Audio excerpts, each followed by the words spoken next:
अस्सलाम वालेकुम dear students, क्या हाल है जी आपके। उम्मीद करता हूँ आप सारे ठीक और खुशहाल होंगे।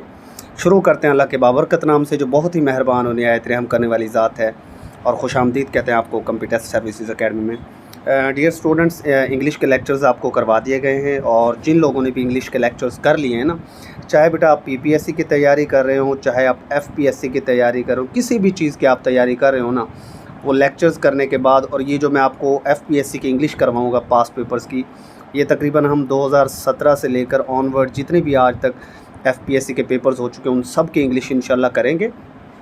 और देखिए, इनमें मैक्सिमम क्वेश्चंस जो है ना वो आप लोगों को आते होंगे, क्योंकि आप लोग लेक्चर्स कर चुके हैं।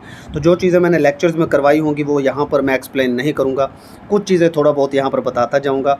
और यकीन करें, ये जो लोग भी इंग्लिश की प्रिपरेशन कर रहे होते हैं ना, किसी भी हवाले से, चाहे वो लेक्चरों के हवाले से कर रहे हो, पीपीएससी, एफपीएससी या इवन एनटीएस, उन एफपीएससी के पास पेपर्स की इंग्लिश ज़रूर करनी चाहिए।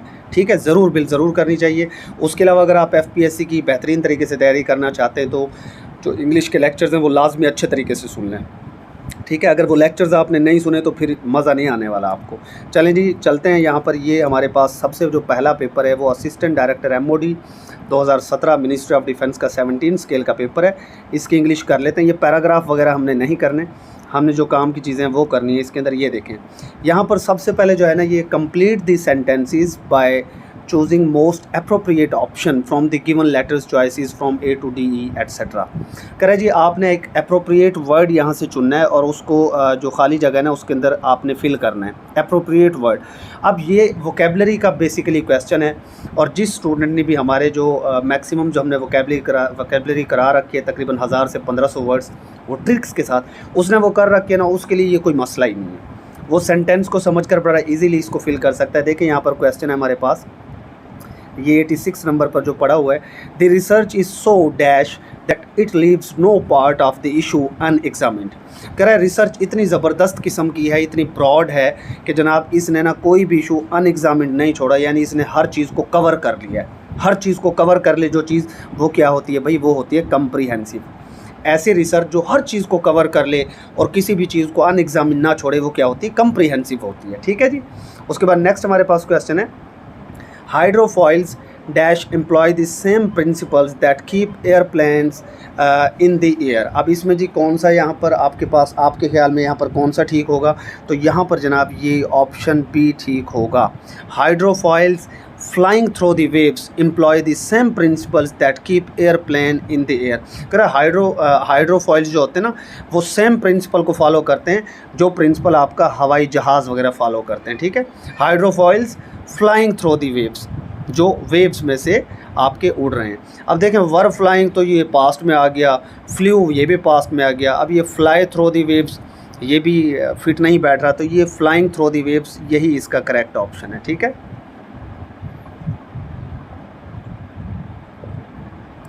अच्छा जी।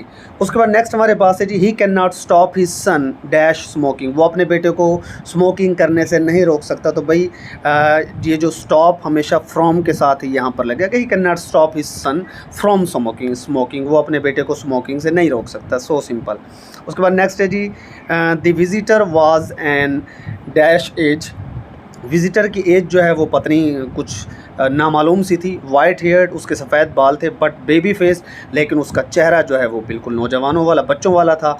ही माइट हैव बीन 25 और 50। अब पता नहीं वो जो बंदा था वो 25 साल का था या 50 साल का। आप देखें ना, 25 और 50 में कितना फ़र्क है। तो इसका मतलब है कि आप उसकी एज को पहचान ही नहीं पा रहे, उसकी एज कितनी है। लिहाजा ये जो इनडिटर्मिनेट है ये यहाँ पर आएगा कि जो विजिटर आया था उसकी इनडिटर्मिनेट एज थी। अब भाई इनडिटर्मिनेट है ना, पता ही नहीं चल रहा 25 का था या 50 का था। सिंपल। ठीक है जी। उसके बाद हमारे पास नेक्स्ट यहाँ पर ये एनालॉजीज़ हैं आपके पास, यानी ये पहले वर्ड का जो दूसरे वर्ड से रिलेशन होगा वही सिमिलर नीचे वाले में से किसी एक का रिलेशन होगा। रिलेशनशिप ढूंढना होता है। तो ये भी बेसिकली वोकेबलरी के क्वेश्चंस हैं। तो ये एफपीएससी के पेपर्स में अक्सर व बेशतर आते हैं। इवन पीपीएससी में भी तहसीलदार के, नायब तहसीलदार के पेपर्स में आ जाते हैं। किसी भी पेपर में आपसे पूछे जा सकते हैं। तो यहाँ पर पहला लफ्ज़ है जी यूजरी, और यूजरी और इसका जो है मिलता जुलता वर्ड उसने दिया इंटरेस्ट। भाई यूजरी का मतलब होता है सूदखोरी। यूजरी का क्या मतलब होता है? सूदखोरी। यूजरी क्या है? बेसिकली सूदखोरी। और इंटरेस्ट किसको कहते हैं? सूद को। तो देख लें, अब दोनों सूद और सूदखोरी एक दूसरे मिल रहे हैं ना। बिल्कुल इसी तरीके से इसी रिलेशनशिप में नीचे पड़ा हुआ है गाउजिंग एंड प्राइस। प्राइस कहते हैं कीमत को और गाउजिंग कहते हैं कीमतें बढ़ाना। गाउजिंग किस चीज़ को कहते हैं जी? कीमतें बढ़ाना, यानी कि महंगाई हो जाना। ठीक है, ठीक है जी। तो देखिए ऊपर क्या था? इंटरेस्ट, यूजरी यानी कि सूद और सूदखोरी। सूदखोरी से भी ज़ाहिर है आपका रेट बढ़ता है किसी चीज़ का। और नीचे प्राइस और गाउजिंग यानी कीमत और कीमतें बढ़ाना। ठीक है, तो इसका क्या होगा जी? Correct option gouging and price. तो सिमिलर रिलेशनशिप आपने देखना होता है। नीचे है टनल एंड माइन। अब देखें जो टनल एंड माइन की अगर हम बात करें, अब जो टनल है, सुरंग को कहते हैं टनल। किसको कहते हैं जी? सुरंग को कहते हैं ना टनल। ठीक है, और माइन भी आपको पता है कि माइन का मतलब होता है सुरंग खोदना। जैसे आप कहते हैं ना माइनिंग करना, तो टनल सुरंग है और माइन का मतलब है कि टनल खोदना या सुरंग खोदना। तो सिमिलर वर्ड यहाँ पर आपके पास जो नीचे आएगा वो ये आएगा, साइन और डिटर। अब साइन और डिटोर जो है ये क्या मतलब है जी? भाई साइन का मतलब होता है साइन बोर्ड। आप सड़कों पर जब जाते हैं ना तो वहाँ पर आपको साइन बोर्ड नज़र आते हैं। ठीक है, और साइन बोर्ड का क्या काम होता है? साइन बोर्ड का मतलब होता है डिटोर, यानी कि आपको रास्ते की निशानदही कर कर देता है। ये रास्ते की निशानदही क्या करके देता है? साइन बोर्ड रास्ते की निशानदही कर कर देता है। तो बिल्कुल ऐसे ही जो आपकी टनल है और ये जो माइन है, ये सिमिलर वर्ड्स हैं। ठीक है, टनल जो है आपकी माइन है और जो आगे जो माइन है वो है माइन खोदना। यानी जो माइन है ना, ये बेसिकली आपकी टनल बनाने में मदद देती है। ठीक है, इसी तरह जो साइन बोर्ड और डिटोर हैं, जो डिटोर है वो रास्ते की निशानदही, और रास्ते की निशानदही कौन करता है? साइन बोर्ड करता है। तो ये भी सिमिलर वर्ड्स हैं। ठीक है, तो इस तरीके से आप इनको मैच कर देते हैं। उसके बाद अगर हम बात करें फ़िश के अंदर आपको पता है कि स्केल्स होते हैं। इसी तरीके से आपके पास जो बर्ड्स हैं वो अपने फीदर्स से उड़ते हैं, अपने परों से उड़ते हैं। मछली जो है अपने स्केल्स के ज़रिए पानी में तैरती है और परिंदे अपने परों के ज़रिए हवा में उड़ते हैं। क्लॉक जो है वो आपको टाइम बताती है ऑफ कोर्स। और इसी तरीके से जो आपकी यार्ड स्टिक है, ठीक है, वो आपको क्या बताती है? डिस्टेंस बताती है। ठीक है, यार्ड स्टिक क्या होती है आपकी? यार्ड स्टिक जो गज़ होता है ना, जैसे दर्जियों के पास गज़ होता है या मीटर होता है, उससे आप फासला माप सकते हैं। घड़ी आपको टाइम बताती है, यार्ड स्टिक आपको डिस्टेंस बताती है। उसके बाद लैंग्वेज के अंदर हो सकता है जी स्लैंग। अब ये लैंग्वेज तो आपको पता है ज़बान है, और स्लैंग कहते हैं बदज़ुबानी को। स्लैंग किसको कहते हैं? बदज़ुबानी। स्लैंग किसको कहते हैं जी? बदज़ुबानी को। स्लैंग किसको कहते हैं? बदज़ुबानी। यानी अगर आप कोई ज़बान इस्तेमाल कर रहे हैं और आप उसके अंदर कोई गलत किस्म के मतलब जो है अल्फाज इस्तेमाल कर लें या कोई इर्रेगुलर किस्म की लैंग्वेज इस्तेमाल कर लें, तो आप बेसिकली कह सकते हैं लैंग्वेज की टाइप ही है स्लैंग, यानी इर्रेगुलर किस्म की लैंग्वेज, बदज़ुबानी वाली लैंग्वेज। ठीक है, इसी तरीके से इसका जो सिमिलर होगा वो नीचे होगा poetry and doggerel. Poetry and doggerel, poetry कहते हैं शायरी को और डॉगरल कहते हैं इर्रेगुलर किस्म की, अगर आप उसके अंदर कोई वर्स देखें। शायरी जब आप करते हैं, आपने एक मिसरा लिखा, फिर आपने दूसरा मिसरा लिखा। डॉगरल बेसिकली क्या है? जब आप पोइट्री के अंदर कोई गलत किस्म का मिसरा कोट कर दें, यानी इर्रेगुलर किस्म की कोई वर्स उसके अंदर डाल दें, तो इसको डॉगरल कहते हैं।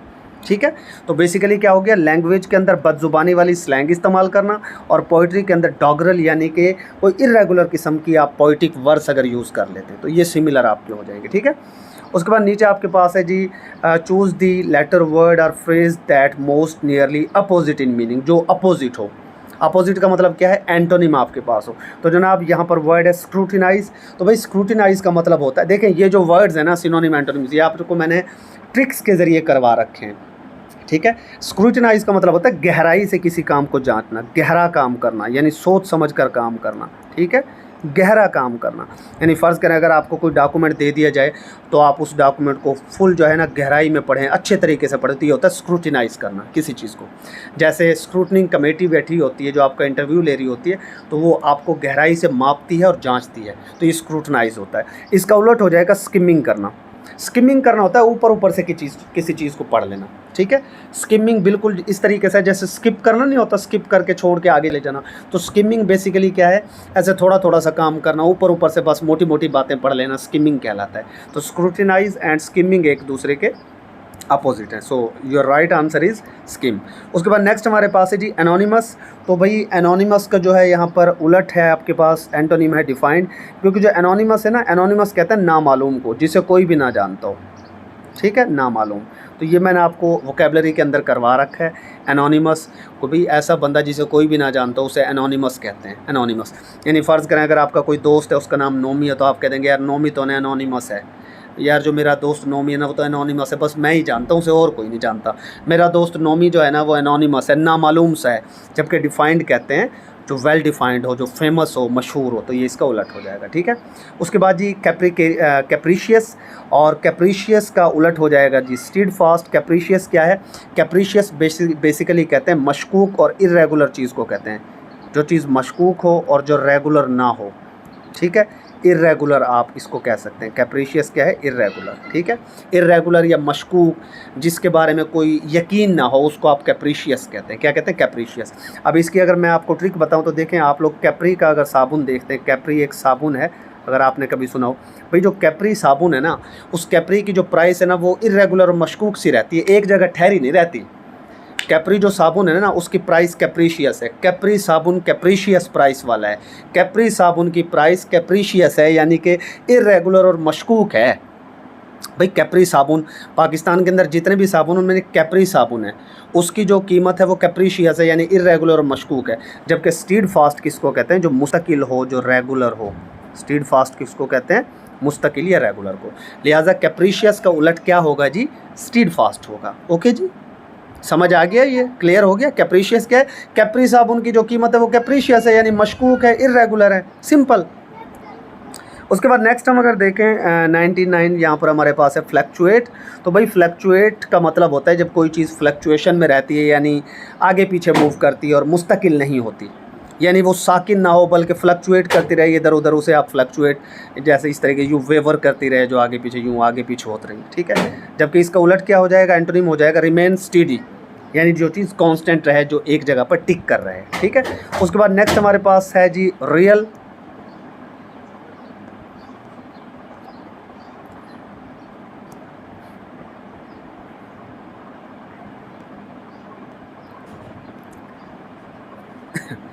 अच्छा जी, उसके बाद हमारे पास यहाँ पर एक वर्ड है रियल। तो रियल तो यार हकीकी को कहते हैं, जो बिल्कुल हकीकी ओरिजिनल हो। इसका उलट क्या हो जाएगा? इसका एंटोनिम हो जाएगा फेक। ठीक है।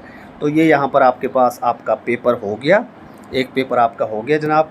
अब हम नेक्स्ट पेपर की तरफ चलते हैं, और नेक्स्ट पेपर है हमारे पास कंप्यूटर ऑपरेटर का। ये भी MOD का पेपर है और NTS ने लिया था, तो इसको भी देख लेते हैं अभी।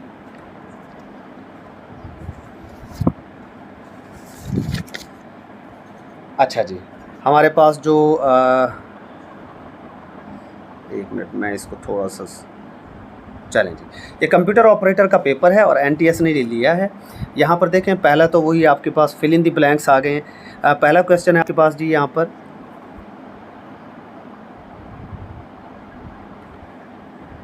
हाँ जी, the yearly path of the sun around the heavens. वो कह रहा है जो सूरज का सालाना पाथ है ना अराउंड दी हेवंस, आसमानों के इर्द गिर्द या जन्नतों के इर्द गिर्द, जो भी वो यहाँ पर मीनिंग ले रहा है, वो कह रहा है इज़ नॉन एज एक्लिप्टिक। उसको आप एक्लिप्टिक कहते हैं, एक्लिप्टिक। ठीक है।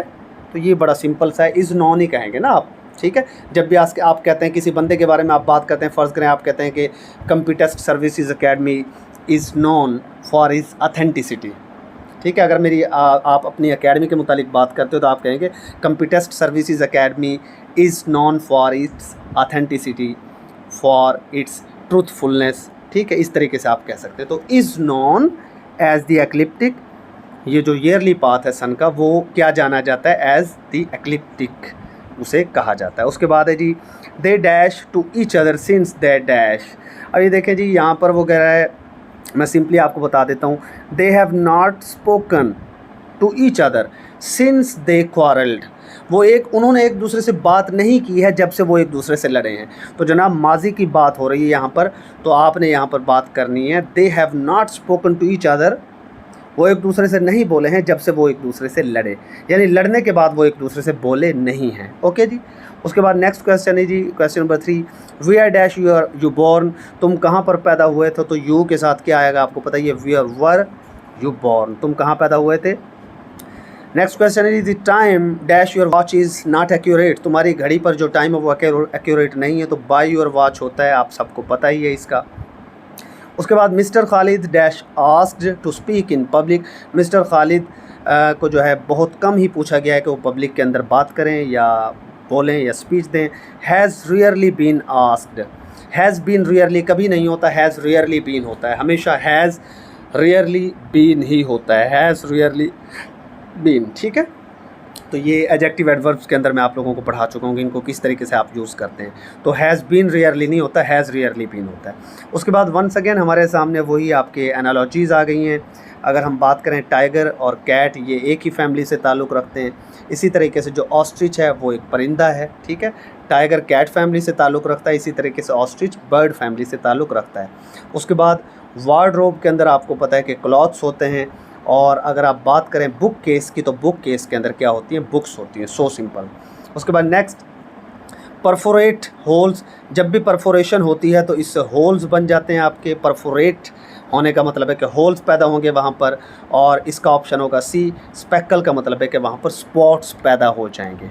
परफोरेशन से होल्स बनते हैं और स्पेकल लीव्स स्पॉट्स, ओके जी। तो इसका सी करेक्ट है। उसके बाद नेक्स्ट हमारे पास यहाँ पर आ जाइए ऊपर, ये आपके पास आ जाएंगे नेक्स्ट जनाब, क्या हैं, चूज़ द वर्ड और phrase that most nearly opposite, यानी कि वो एंटोनिम्स अब आगे आपसे पूछ रहा है। तो एंटोनिम्स हम देख लेते हैं जी। पहला वर्ड है आपके पास ग्रैब। तो बेटा ग्रैब का मतलब होता है किसी चीज़ को पकड़ना, ठीक है। और इसका उलट क्या हो जाएगा, रिलीज़, यानी किसी चीज़ को छोड़ देना। तो ग्रैब को अगर आप देखना थोड़ा थोड़ा ये गरीब से मिलता है। तो आप देख लें कि गरीब को तो हर कोई ग्रैब कर लेता है, भाई गरीब को कोई छोड़ता है, गरीब को तो सारे ही ग्रैब कर लेते हैं। गरीब बंदे को पुलिस वाले भी ग्रैब करके रखते हैं, रिलीज़ नहीं करते, ठीक है। तो ग्रैब का क्या मतलब है, किसी चीज़ को, किसी को पकड़ लेना, जबकि उसका उलट क्या हो जाएगा, रिलीज़। इसी तरीके से आपके पास जो क्वेश्चन नंबर 10 है वो है जी सूद। और सूद का मतलब होता है सुकून देना, तसल्ली देना, सुकून देना, किसी को पुरसुकून करना, सूद, ठीक है। और इसका उलट क्या हो जाएगा, एनॉय। एनॉय का मतलब होता है गुस्सा दिलाना, एनॉय, एनॉय, ठीक है। एनॉय का क्या मतलब है, गुस्सा दिलाना। जैसे अगर फ़र्ज़ करें आपकी कोई रिलेटिव है लड़की जिसका नाम एनी है, तो आप कहेंगे यार एनी ना बहुत एनॉय करती है मुझे, एनी बहुत एनॉय करती है यार, गुस्सा दिलाती है, चिड़चिड़ापन पैदा करती है, एनॉय करती है एनी, ठीक है। और सूद क्या है, इसका उलट है, यानी कि आराम देना, सुकून देना, ओके जी। उसके बाद नेक्स्ट हमारे पास क्वेश्चन नंबर 11 है जी कैचिंग। और आपको कैचिंग का तो पता ही होगा यार, कैचिंग का मतलब होता है किसी चीज़ को पकड़ना। कोई कैचिंग वो चीज़ होती है जो अट्रैक्टिव हो आपके लिए, कैचिंग। कहते नहीं यार ये जो नज़ारा है ना ये बड़ा कैचिंग है यार, कैचिंग कहते हैं अट्रैक्टिव को, कैच से निकला है ना।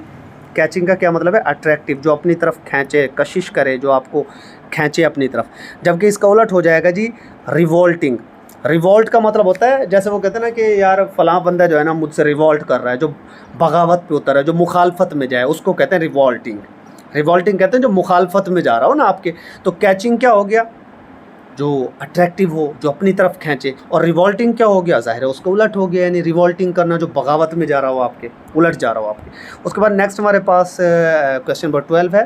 12 का मतलब है अलार्मिंग, जो आम रूटीन से हटकर हो, जो वार्निंग वाला हो, डराने वाला हो, ख़तरनाक हो। जबकि इसका उलट हो जाएगा यूजुअल, यानी कि आम बात है, कोई इतनी टेंशन की बात नहीं, उसे कहते हैं आप यूजुअल, ठीक है। उसके बाद नेक्स्ट वो कह रहे हैं जी मोस्ट सिमिलर वर्ड आपने ढूंढना है। सिमिलर का मतलब होता है जो जिसका मीनिंग एक जैसे हो। तो जनाब यहाँ पर 13 क्वेश्चन है। 13 है बिटर। अब बिटर किसको कहते हैं जी, बिटर कहते हैं ऑफ कोर्स जो कड़वा हो, तीखा हो, ठीक है, उसको आप बिटर कहते हैं। तो सोर हो जाएगा इसका, सोर, सुपर सोर, ठीक है जी। तो बिटर, सोर। उसके बाद फ्रेंड, दोस्त को कहते हैं, सिंपल बात है यार, कंपेनियन यानी कि साथी। उसके बाद ट्रबल, तकलीफ़ को कहते हैं, सिंपल, प्रॉब्लम को आप कह देंगे। नेक्स्ट क्रिटिसाइज़ करना। क्रिटिसाइज़ करना होता है किसी के ऊपर तनकीद करना। तो यहाँ पर क्रिटिसाइज़, तनकीद करने का मतलब है कि जब आप किसी चीज़ के ख़िलाफ़ बात कर रहे हो तो आप उसे डिसअप्रूव कर देते हैं, यानी मैं इसको अप्रूव नहीं करता, ये मेरे हिसाब से गलत चीज़ है। तो क्रिटिसाइज़ उसी चीज़ को किया जाता है जिसे आप डिसअप्रूव कर देते हैं, सो सिंपल, ठीक है। तो ये आपका जनाब दूसरा पेपर भी हो गया। अब हम चलते हैं आपके पेपर नंबर 3 की तरफ। पेपर 3 जो है आपके पास वो असिस्टेंट डायरेक्टर इंटेलिजेंस ब्यूरो का पेपर है। और of course assistant director intelligence bureau का अगर पेपर है तो बड़ा इंपॉर्टेंट पेपर है आप लोगों के लिए ये। और इसके अंदर ये ज़ाहिर फेडरल पब्लिक सर्विस कमीशन ने लिया है 2017 में। इसका हमारे पास जो पहला क्वेश्चन है वो है जी a poor man non nursed the orphan, no nursed the orphan. करे कि एक गरीब आदमी, नो नर्स्ड दी ऑर्फन, एक गरीब आदमी है जो जाना जाता है कि उसने एक ऑर्फन की जो है क्या की, वो नर्सिंग की, यानी उसकी देखभाल की। अ पुअर मैन हु नो, तो हु आएगा ना पुअर मैन के लिए, आदमी के लिए। अ poor man who know nursed the orphan. तो ये देखें हु, होम, विच वगैरह का इस्तेमाल मैं आप लोगों को लेक्चर्स के अंदर पढ़ा चुका हूँ, सिंपल है। उसके बाद she was compensated for the loss of her belongings. उसके पास जो बिलोंगिंग्स थी, जो उसका सामान था, उसके लिए उसे कंपनसेट कर दिया गया। तो कंपनसेट फॉर होता है, compensated for the loss of her belongings. Okay जी, कंपनसेटेड फॉर। उसके बाद नेक्स्ट हमारे पास है put your signature in blue ink होता है हमेशा। जब भी आगे इंक की बात होगी तो इन ब्लू इंक होता है, ये याद रखिएगा। Put your signature in blue ink, in ink. Okay. उसके बाद we should not hanker after worldly players. Hanker के साथ हमेशा आफ्टर आता है कि हमें दुनियावी ख्वाहिशात के पीछे नहीं भागना चाहिए। हैंकर आफ्टर का मतलब होता है दुनियावी ख्वाहिशात के पीछे भागना। We should not hanker after worldly player, ठीक है। उसके बाद नेक्स्ट है जी, I have dash 1 rupee note. मेरे पास एक रुपये का नोट है, तो I have a 1 rupee note, a 1 rupee note. तो एन तो आ ही नहीं सकता, एन तो हमेशा वहाँ पर आता है जहाँ पर अलिफ या अलिफ मद आ की आवाज़ निकले। जबकि 1 रुपी की अगर हम आवाज़ देखें तो ये तो वाव की आवाज़ है ना, 1 रुपी। 1 रुपी का क्या मतलब है, वाव की आवाज़ है। तो अगर यहाँ पर आवाज़ होती ना अलिफ की या अलिफ मद आ की, तो यहाँ पर ये एन आ जाता। लेकिन यहाँ पर तो 1 रुपी में तो वाव की आवाज़ है, लिहाजा आ 1 रुपी आएगा, ठीक है। उसके बाद while travelling to Karachi I ran into a very old friend of mine. Ran into यहाँ पर आएगा। रैन इनटू का मतलब होता है किसी दोस्त से, पुराने दोस्त से अचानक मिलना। प्री प्लानिंग ना हो, प्लानिंग पहले से ना हो, बल्कि अचानक मिल जाना। अच्छा, कुछ जगहों पर इसका I ran across a very old friend of mine, ये स्पोकन में बोला जाता है। रैन अक्रॉस यानी रन अक्रॉस का मतलब भी किसी दोस्त से मिलना ही होता है, बट ये स्पोकन में बोला जाता है। ग्रामेटिकली इनटू ही ठीक है, ठीक है, क्योंकि ग्रामेटिकली जो रन अक्रॉस है ना, उसका मतलब होता है कि इत्तफाकन कोई चीज़ मिलना, कोई चीज़ मिलना, ना कि किसी इंसान से मिलना। जबकि रन इनटू का मतलब है इत्तफाकन किसी दोस्त से मिल जाना, लिहाजा into is the correct one. उसके बाद क्वेश्चन नंबर 7 हमारे पास है जी, it dash too cold to go out last night so we stayed at home. कह रहे जी आखिरी रात जो है ना बहुत ज़्यादा जो है ना वो रात के टाइम जो है सर्दी थी, इसलिए हमने बेहतर समझा कि हम घर पे ही रुके रहें। तो भाई it was too cold last night, पिछली रात की बात हो रही है तो इट वाज़ ही आएगा ना। इट वाज़ टू कोल्ड, ऐसी फिक्रे से ही पता चल जाता है। It was too cold to go out last night so we stayed at home. उसके बाद नेक्स्ट है we should not look down upon the poor. हमें गरीब लोगों के ऊपर, मतलब वो कहते हैं ना कि वो किसी को तंग नज़री से देखना, किसी को हकारत की नज़र से देखना। तो we should not look down upon the poor, किसी को हमें हकारत की नज़र से, गरीब लोगों को हमें नहीं देखना चाहिए, ठीक है। उसके बाद ये जी correct meaning of the idioms, ये कुछ इडियम्स आ गए हैं। To see eye to eye, eye to eye अगर आप किसी से जब इत्तफाक करते हैं ना तो उसे कहते हैं टू सी आई टू आई। आँखों से आँखें जब मुताबकत कर जाएं, कहते हैं ना आँखों से आँखें मिलना। जब आँखों से आँखें मिल जाएं, आँखें 2 से 4 हो जाएं तो आप एग्री कर जाते हैं। टू सी आई टू आई यानी एग्री कर जाना। टू स्मेल रैट, चूहे की बदबू अगर आपको आए जब आप किसी कमरे में दाखिल हों तो इसका मतलब है कि टू सस्पेक्ट अ डिसीट, आपको किसी न किसी धोखे या ख़तरे का अंदेशा है वहाँ से, ठीक है। टू स्मेल अ रैट, जब भी आप किसी कमरे के अंदर दाखिल हों तो टू स्मेल अ रैट ये एक इडियम है। इसका मतलब यही नहीं है कि चूहे की बदबू आ रही है, इसका मतलब है टू सस्पेक्ट अ डिसीट, किसी ख़तरे का वहाँ पर अंदेशा है। ओके जी। उसके बाद to be at daggers drawn, to be at daggers drawn का मतलब होता है कि एक दूसरे से जब आपकी बहुत ज़्यादा दुश्मनी हो, टू बी बिटर एनिमी, बहुत ज़्यादा दुश्मनी हो जाए तो उसे कहते हैं to be at daggers drawn, बहुत ज़्यादा दुश्मनी हो जब आपकी एक दूसरे से। उसके बाद इग्नोमिनी, इग्नोमिनी का मतलब है कि जनाब ह्यूमिलिएशन, किसी की बहुत ज़्यादा जब बेइज्जती हो तो उसे कहा जाता है इग्नोमिनी, इग्नोमिनी, इग्नोमिनी। जैसे कोई नोमी आपके इलाके में लड़का हो और वो अगर तंग करता है लोगों को तो ज़ाहिर है लोग उसकी बेइज्जती करेंगे ना, उसकी इज़्ज़त तो नहीं ना करेंगे। इग्नोमिनी, भाई नोमी जो है ना हमारे यहाँ लोग उसकी इग्नोमिनी करते हैं, उसकी बेइज्जती करते रहते हैं, बस ह्यूमिलिएशन उसकी करते रहते हैं। उसके बाद नेटल्ड, और नेटल्ड का मतलब होता है जनाब यहाँ पर आ गया जी एनॉयड, यानी कि जब गुस्से में हो आप तो आप उसको कहते हैं नेटल्ड। नेटल्ड किसको कहते हैं, एनॉयड। पीछे मैं एनॉय आपको पढ़ा चुका हूँ। नेटल्ड का मतलब क्या है, एनॉयड। नेटल्ड का क्या मतलब है, एनॉयड। देखो यार अगर कोई इस तरीके से एक नेट लगा हुआ है जाली वाला, कोई आपके ऊपर वो जाली डाल दे, आपके ऊपर डाल दे वो जाली, क्या ख्याल है अगर कोई आपके ऊपर नेट या जाली डाल दे तो क्या आपको उसके ऊपर प्यार आएगा? भाई आपको ऊपर गुस्सा आएगा उसके ऊपर, आपको आप नेटल्ड का मतलब है कि आप बहुत ज़्यादा गुस्से हो जाएंगे उसके ऊपर आप क्या हो जाएंगे, गुस्से हो जाएंगे, ठीक है। तो नेटल्ड का क्या मतलब है, एनॉयड यानी कि गुस्से में अगर कोई शख्स हो तो। उसके बाद कल्पेबल का मतलब होता है मुजरिम यानी कि गिल्टी। कल्पेबल किसको कहते हैं, मुजरिम को। आपको पता है आजकल पाकिस्तान में बिल तो इतने ज़्यादा आते हैं, अब आपका फ़र्ज़ करें बेटा भाई बहन जो भी, आप उसे कहें कि कल पे कर देना तूने बिल, और अगर वो कल भी बिल पे ना करे तो वो कल्पेबल हो जाएगा। आप कहेंगे तूने कल भी बिल पे नहीं किया, तू तो कल्पेबल है, तू तो मुजरिम है, तू तो गिल्टी है। तो बंदा जो कल भी बिल पे ना करे, आज भी पे ना करे और कल भी पे ना करे बिल, तो वो क्या होता है, कल्पेबल होता है यानी कि गिल्टी होता है।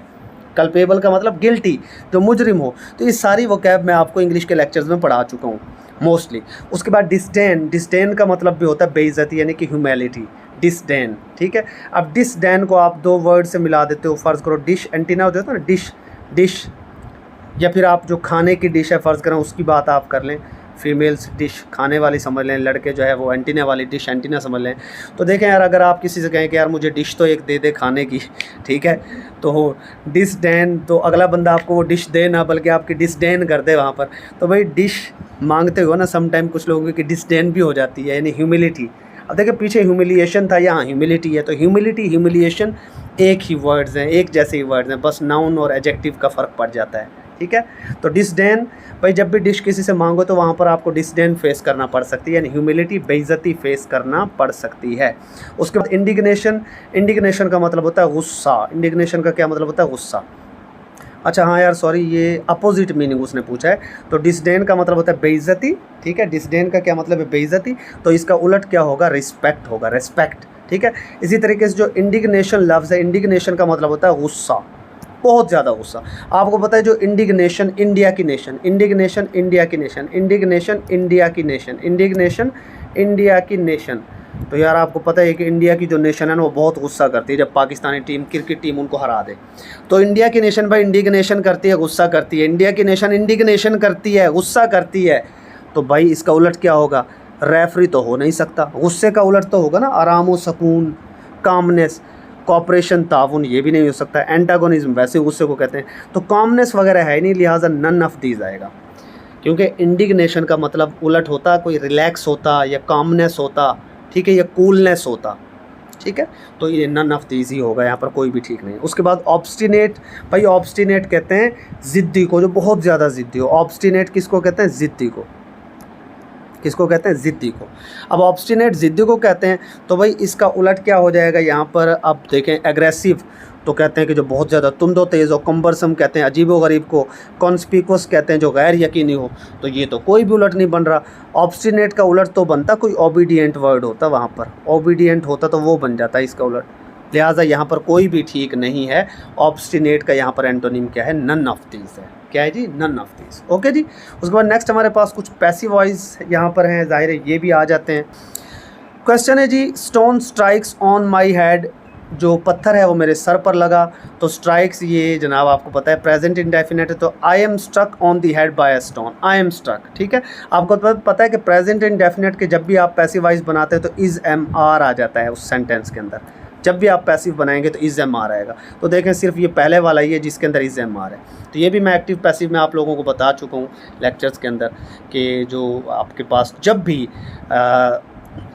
ये जो आपके फ़िक्रे होते हैं ना प्रेजेंट इंडेफिनिट, जब भी आएंगे तो आप जब भी पैसिव बनाएंगे तो यहाँ दरमियान में इज एम आर आएगा और आगे वर्ब की तीसरी फॉर्म आएगी। तो I am stuck on the head. उसके बाद है he said to her don't read so fast, उसने उससे कहा कि इतना तेज़ी से मत पढ़ो, उसने उससे कहा कि इतना तेज़ी से मत पढ़ो। तो उसने उसे मना किया ना, तो यहाँ पर आएगा he forbade her to read so fast. याद रखिए जब भी कोई इस तरीके से फ़िक्रा है जिसमें कोई नसीहत हो, किसी को मना किया गया हो, किसी को हुक्म दिया गया हो, तो हमेशा ये जो आपके कोमा शमा होते हैं इनको ख़त्म करके टू लगा देते हैं हमेशा, और आगे वाला फ़िक्रा एज इट आ जाता है टू लगाकर। ही सेड टू हर की जगह आ जाएगा ही फॉरबेड हर, उसने उसे मना किया, टू रीड सो फास्ट, आगे टू लगा के उसको एज इट छोड़ देना है। सिंपल बात है, ठीक है। जब भी इस तरीके का कोई फ़िक्रा आए इसको याद रखना, हुक्म हो, नसीहत हो, कोई किसी काम से रोकना हो, टोकना हो, तो हुक्म हो तो उसमें ऑर्डर्ड आ जाता है, he ordered her to read fast, इस तरीके से, ठीक है। He forbid her to read so fast, उसने उसे इतना तेज़ पढ़ने से रोका। He said the sun is stationary, उसने कहा, अब उसने इसे यहाँ पर मालूमात दी हैं। ही सेड, उसने कहा द सन इज़ स्टेशनरी। अब सन जो है स्टेशनरी होता है, ये एक यूनिवर्सल फैक्ट है भाई। यूनिवर्सल फैक्ट में कभी भी सेंटेंस चेंज नहीं होता, ऐसा का ऐसा ही रह जाता है, ऐसा का ऐसा ही रह जाता है। बस यहाँ पर दैट लगा देना आप, यहाँ पर क्या लगा देना, that. He said that the sun is stationary, he said that the sun is stationary, he said that sun is stationary. अब यहाँ पर ये देखें, कुछ कोई डायरेक्ट इनडायरेक्ट वो डाल रहा है बीच में, कोई वो एक्टिव पैसिव डाल रहा है, तो ये भी एक बात है। अब ये एक्टिव पैसिव नहीं है, डायरेक्ट इनडायरेक्ट का फिक्र है। पीछे वाला भी डायरेक्ट इनडायरेक्ट का था, कोई वो डायरेक्ट इनडायरेक्ट का डाल देता है, कोई एक्टिव पैसिव। तो he said the sun is stationary. आपको पता है कि जब भी इस तरह का फिक्र हो तो दरमियान में दैट लगाकर आगे जो है यूनिवर्सल फैक्ट एज इट लिख देते हैं। He said that the sun is stationary, तो ये आप पढ़ चुके हैं, तो मैं ज़्यादा डिटेल में नहीं जाने वाला। उसके बाद आगे यहाँ पर जीके वगैरह आ गया, तो ये हमने नहीं करना। यहाँ पर जनाब synonym of the words capitalised, तो ये मैंने पढ़ा दिए हैं बल्कि आपको। उसके बाद पेपर नंबर 4 है हमारे पास, पेपर नंबर 4 भी हम देख लेते हैं जी। पेपर नंबर 4 जो है हमारे पास वो है जी FPSC का असिस्टेंट डायरेक्टर इंटेलिजेंस ब्यूरो 2017। तो यहाँ पर है जी, he is working in a company that fabricates room coolers. वो एक ऐसी कंपनी में काम करता है जो रूम कूलर्स बनाती है। फैब्रिकेट का मतलब होता है मैन्युफैक्चर करना, बनाना। The staff had to face the gratuitous insult by CEO due to misbehaviour of an employ. भाई एक कंपनी है, उसके अंदर एक एम्प्लॉय ने किसी अफसर से, अपने मालिक से बदतमीज़ी की, तो बाकी सबको जो है ना वो ग्रेट्यूटस इंसल्ट बर्दाश्त करने पड़ी। वैसे ग्रेट्यूटस कहते हैं जो बगैर चाहे मुफ्त में मिल जाए ना, ग्रेट्यूटस कहते हैं अनआस्क्ड फॉर, मुफ्त की, एवं फालतू की जो किसी को चीज़ मिल जाती है, मुफ्त की चीज़, ठीक है। गिफ्ट में भी होता है वैसे ये, लेकिन यहाँ पर जो है ना ये फ़िक्रे के हिसाब से बनेगा कि बहुत यानी सिवियर किस्म की, शदीद किस्म की उन्हें जो है ना इंसल्ट सहना पड़ी सबको। सिवियर यानी शदीद, ग्रेट्यूटस सिवियर, शदीद किस्म की इंसल्ट सहना पड़ी। सम टाइम फ़िक्रे में फ़िक्रे के हिसाब से आपको लफ्ज़ चुनना होता है, सेम टू सेम उसका सिनोनिम नहीं चुनना होता। उसके बाद है जी, her indolent attitude does not allow her to reach her school in time. उसका जो सुस्ती वाला रवैया है ना, वो उसको उसके स्कूल तक टाइम पे पहुंचने नहीं देता। भाई इंडोलेंट कहते हैं लेजीनेस वाला, सुस्ती वाला, यानी कि लेज़ी, ठीक है। उसके बाद नेक्स्ट है जी, the members of societies are always inhabited to their social customs. मुख्तलिफ सोसाइटीज़ के जो मेंबर्स होते हैं वो हमेशा अपने समाजी जो उनके इक़दार होते हैं, जो उनके रिवाज होते हैं, उनको नहीं छोड़ते, वो उनके साथ चिमटे हुए होते हैं। इनहेबिटेड का मतलब होता है आदी होना किसी चीज़ का, किसी चीज़ के साथ चिमटे रहना, यानी परसिस्टेंट, लगातार किसी चीज़ को इस्तेमाल करते रहना। परसिस्टेंट का मतलब होता है किसी चीज़ के आदी होना, परसिस्टेंट, इनहेबिटेड एक ही मतलब है इसका, ठीक है। परसिस्टेंट, ठीक है, जैसे कांस्टेंट होती है कोई चीज़, उसको भी परसिस्टेंट कहते हैं। इनहेबिटेड हैबिट से निकला है, जिसकी आदत हो, जो लगातार चली आ रही हो, इनहेबिटेड, परसिस्टेंट। उसके बाद नेक्स्ट है जी, military forces are in search of audacious people to recruit soldiers वगैरह। मिलिट्री फोर्सेस जब भी सोल्जर्स का इंतखाब करती है तो ऑडेशियस किस्म के पीपल को चुनती है। ऑडेशियस कहते हैं भाई जो बहादुर होते हैं, जो फेयरलेस होते हैं, जिनके अंदर कोई डर नहीं होता, ऑडेशियस, ठीक है। ऑडेशियस कहते हैं जो डाकुओं के अड्डे पर भी ना ऑडेशियस बन जाते हैं। कहते हैं देखा ना, देख फ़र्ज़ करें आपके पास एक डाकुओं का अड्डा आ जाए, डाकुओं का अड्डा अगर आपके सामने आ जाए तो क्या आप उस अड्डे के ऊपर ऑडेशियस होकर अटैक कर सकते हैं? भाई एक आम आदमी इतना ऑडेशियस नहीं होता कि डाकुओं के अड्डे के ऊपर ऑडेशियस बन के वो अटैक कर दे। तो भाई जो अड्डा होता है ना डाकुओं का, वहाँ पर ऑडेशियस लोग ही जा सकते हैं। डाकुओं के अड्डे पर ऑडेशियस लोग ही जा सकते हैं, डाकुओं के अड्डे पर ऑडेशियस लोग ही जा सकते हैं जो दलेर होते हैं। तो ऑडेशियस कौन होते हैं? जो अड्डे पे चले जाते हैं डाकुओं को मार के आ जाते हैं जी, वो क्या होते हैं? ऑडेशियस होते हैं, यानी फेयरलेस होते हैं। उसके बाद he is morning the death of his close friend. किसी का कोई क्लोज फ्रेंड मर गया तो वो वहाँ पर मॉर्निंग कर रही थी, यानी वो रो रही थी, वो रो रहा था, अफसोस कर रहा था, यानी ग्रीविंग। तो ग्रीव मैंने आपको पढ़ाया था सिनोनिम एंटोनिम्स के अंदर, मैंने आपको बताया था कि ग्रीव कौन होता है? जो गरीब आदमी होता है ना, वो रोता पीटता ही रहता है बेचारा। भाई गरीब आदमी क्या करता रहता है? हमेशा ग्रीविंग ही करता रहता है ना, ये मैंने आपको वोकैबलरी के अंदर पढ़ा हुआ है। भाई जो गरीब आदमी होता है वो ग्रीविंग ही करता रहता है बेचारा, रोता पीटता ही रहता है। तो ग्रीविंग गरीब आदमी से निकला है, गरीब के लिए इस्तेमाल होता है हमेशा ज़्यादा। तो यहाँ पर जो है ना, वो लड़का है, उसके दोस्त की डेथ हो गई तो वो ग्रीविंग कर रहा है, मॉर्निंग कर रहा है, रो रहा है वहाँ पर, ठीक है, सीना को भी कर रहा है। उसके बाद opposition is hindering state affairs to devalue the political parties in government. जो अपोजिशन है ना वो हिंडरिंग कर रही है। हिंडरिंग कहते हैं छुपाना किसी चीज़ को, हिंडर करना, हिंडर वर्ड भी देखा मैंने आपको पढ़ा रखा है। हिंडर का मतलब होता है छुपाना किसी चीज़ को। हिंडर का क्या मतलब होता है? छुपाना। तो हिंडरिंग का मतलब यहाँ पर क्या हो जाएगा जी? ऑब्स्ट्रक्टिंग। ऑब्स्ट्रक्टिंग, ऑब्स्ट्रक्टिंग का मतलब होता है रुकावट डालना किसी चीज़ के रास्ते में, रुकावट डालना। तो हिंडरिंग क्या हो गया? छुपाना किसी चीज़ को, रुकावट डालना। ओके जी। उसके बाद क्वेश्चन नंबर 8 है जी आपके पास, complete the sentence with suitable form of verb. आपने यहाँ पर सही किस्म का वर्ब चुनना है और यहाँ पर फिट कर देना है। If it had been bad news would you dash me. वो कह रहा है क्या अगर यहाँ पर कोई एक बुरी खबर होती तो क्या तुम मुझे छोड़ जाते? Would you have left me, would you have left मी। तो भाई ये कंडीशनल्स मैंने आपको पढ़ा रखे हैं, फर्स्ट सेकंड थर्ड कंडीशनल्स। तो जिसने लेक्चर सुन रखे हैं उनके लिए इजी है। अब मैं बार बार हर क्वेश्चन को एक्सप्लेन करने बैठ के तो बात लंबी हो जाएगी फिर। If it had been bad news would you have left me, क्या तुम मुझे छोड़ जाते? वैसे भी यू के साथ हैव आएगा, हैज़ तो आ ही नहीं सकता। ओके जी। उसके बाद नेक्स्ट है जी, I dash to Lahore yesterday. मैं कल लाहौर गया था। कल की बात हो रही है भाई, पुरानी बात है तो वेंट वर्ब की दूसरी फॉर्म आएगी ना। उसके बाद identify the type of underlined part of speech. There is always some voice crying from a tower. वो कह रहा है वहाँ एक टावर है, वहाँ से हमेशा कुछ ना कुछ चिल्लाने की आवाज़ आती रहती है। Some voice crying. तो भाई जो सम वॉइस है ये क्या है आपके पास? एडजेक्टिव है। सम क्या है? एडजेक्टिव। अब आप कहेंगे सर एडजेक्टिव कैसे? तो भाई जो वॉइस है, वॉइस क्या है आपका? नाउन है। ठीक है। और नाउन के पीछे जो भी चीज़ उसकी क्वालिटी को बयान कर रही है, सम वॉइस। भाई कैसी आवाज़ है? थोड़ी सी आवाज़ है, कुछ आवाज़ है। जैसे हम कहते हैं ना टॉल बॉय, टॉल बॉय। तो यहाँ पर बॉय क्या होता है? नाउन होता है। और टॉल उसकी खूबी या जो खामी होते हैं उसे क्या कहते हैं? एडजेक्टिव कहते हैं। तो ये लेक्चर्स में मैं आपको पढ़ा चुका हूँ। तो इसी तरह जो वॉइस है ये नाउन है और सम उसकी खूबी या खामी, उसकी कोई ना कोई खसूसियत है। सम वॉइस, कैसी वॉइस? Some voice. लिहाजा सम यहाँ पर क्या है? एडजेक्टिव है। ओके जी। उसके बाद जी नेक्स्ट हमारे पास जी क्वेश्चन है, हाँ जी, it is not possible to get success without any hardship. वगैरह मुश्किल मुमकिन नहीं है बगैर मेहनत के कामयाबी हासिल करना। It is not possible to get success. तो ये जनाब ऑक्सिलरी वर्ब है यहाँ पर आपका इज़। भाई ये जो is am are has have होते हैं ना, is am are has have etcetera, ये सारे के सारे हेल्पिंग वर्ब कहलाते हैं। आप छठी सातवीं आठवीं में पढ़ते रहे हैं यार, और मैंने आपको लेक्चर्स में भी ये बता रखा है कई बार। Is am are was were, ये सारे के सारे क्या होते हैं? हेल्पिंग वर्ब्स होते हैं, या इन्हें ऑक्सिलरी वर्ब भी कहा जाता है। उसके बाद क्वेश्चन नंबर 12 है हमारे पास, the sentence with suitable preposition चुनना है। There was no way to get out, you were trapped by your experience. You were trapped by your experience. जब भी आप ट्रैप होते हैं आप अपने एक्सपीरियंस से ट्रैप होते हैं। ट्रैप्ड बाय यूर एक्सपीरियंस आएगा। So by is the correct answer. उसके बाद नेक्स्ट है जी, अंडरलाइन एडजेक्टिव आप बताएं कौन सा है।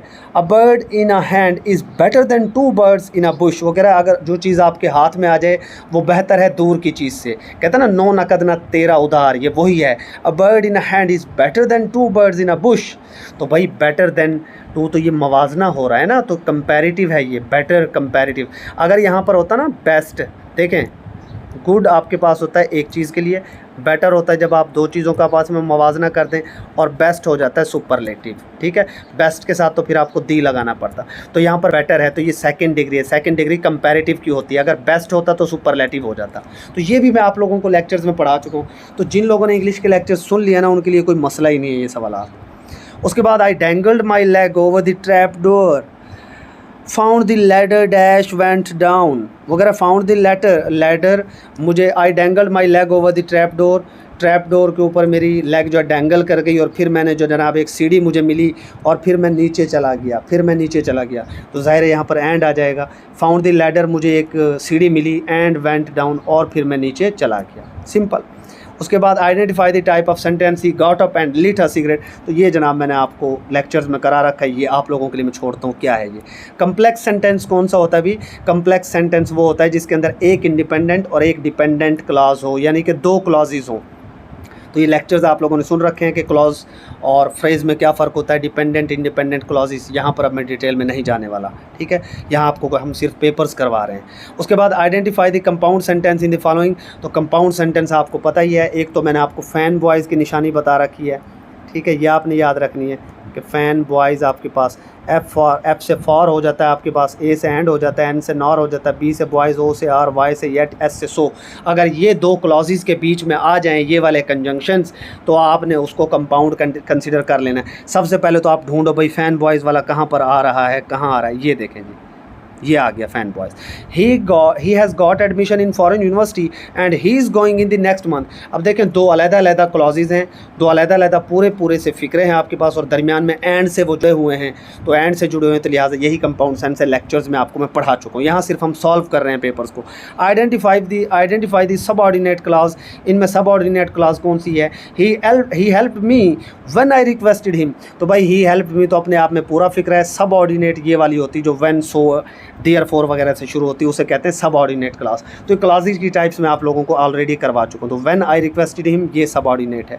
उसके बाद ये नेक्स्ट क्वेश्चन नंबर 19 आपके पास है। Question number 19, identify the conjunctive pronoun in the sentence.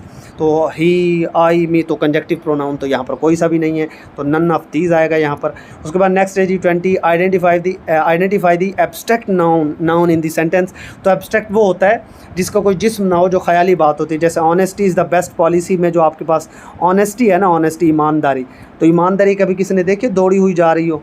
तो ईमानदारी जो है ये एक कैफियत है, एक खूबी या खामी है। ईमानदारी को आप देख नहीं सकते, लिहाजा ये आपके पास एब्स्ट्रैक्ट नाउन है। ओके जी, तो ये आपके 4 पेपर्स थे 2017 में। यही 4-5 पेपर्स हैं एफपीएससी के जो मैंने आपको सारे के सारे करवा दिए हैं। और बहुत ज़्यादा डिटेल में अगर जाएंगे तो लेक्चर्स लंबे हो जाएंगे, क्योंकि मकसद हमारा इन पेपर्स को सॉल्व करके आपको देना, ताकि आपकी गलतियाँ भी ठीक हो जाएँ। स्टे ब्लेस्ड, अल्लाह हाफिज़।